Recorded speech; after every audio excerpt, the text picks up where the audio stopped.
আসসালামু আলাইকুম সবাইকে। দেখছেন আমি কি নিয়ে আসছি? মাছ ভাজা। মাছের লেজ ভাজা দিয়ে একটা জিনিস বানাবো। বেছেও ফেলছি। কাঁটাগুলো বেছে নিবেন অবশ্যই। তারপরে সব মসলা, রসুন, পেঁয়াজ, রসুন আর আদা মিক্সড করে বাটা, পেঁয়াজ, হলুদের গুঁড়া, মরিচের গুঁড়া, ধনিয়ার গুঁড়া, লবণ সবকিছু দিয়ে ভালো করে মাইখা নিলাম। উম, মাখার পরে কিছু আটা দিয়ে দিব একটু, যেন ভালো হয় এটা। উম, অল্প কিছু আটা দিয়ে দিব আমি। আহ, অনেকে আছে লেজ খায় না, মাছের মাথা খায় না, মাছের মাথা ডাল দিয়ে রান্না করে। আমি লেজ ভাজার পর ভাবতেছি কি করব। তারপরে মাথায় আসলো যে এরকম করে দেখি কেমন হয়, এর জন্য আর কি আপনাদের সাথে শেয়ার করা। আশা করি ভালো লাগবে আপনাদের। আমি ভাবিনি এত ভালো হবে। আহ, অনেক ভালো হয়েছে খাইতে।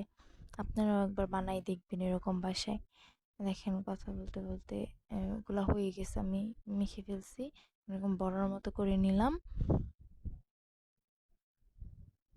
বড়ার মতো করে নিব সবগুলা, তারপর এগুলো আমি তেলে ভাইজা নিব।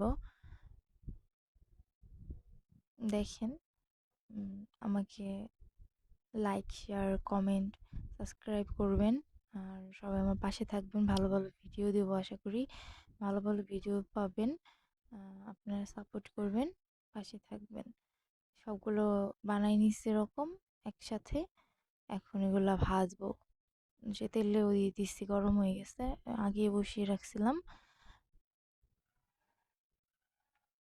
এগুলা যখন তেলে দিচ্ছি তখন মনে হয়েছে খুইলা পইরা যাবে, মাছ মাখানো, সব ছুটাই করা।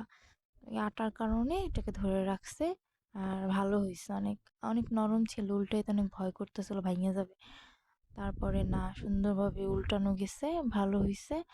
আর ভাজার পরে কালারটা অনেক সুন্দর আসছে, আমি ভাবিনি এত সুন্দর আসবে আর এত ভালো হবে খেতে।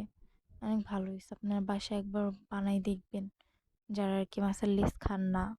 তার ভাত দিয়েও খাওয়া যাবে, ভাত দিয়ে খেতে অনেক ভালো হয়েছে, ভালো লাগছে।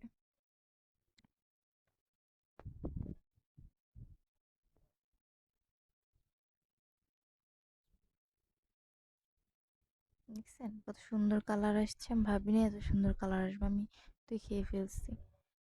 আপনার ট্রাই করবেন একবার, বাসা হইলো আমাকে সাপোর্ট করবেন, পাশে থাকবেন। আর ভালো ভালো ভিডিও দেওয়ার চেষ্টা করব আপনাদের সাথে।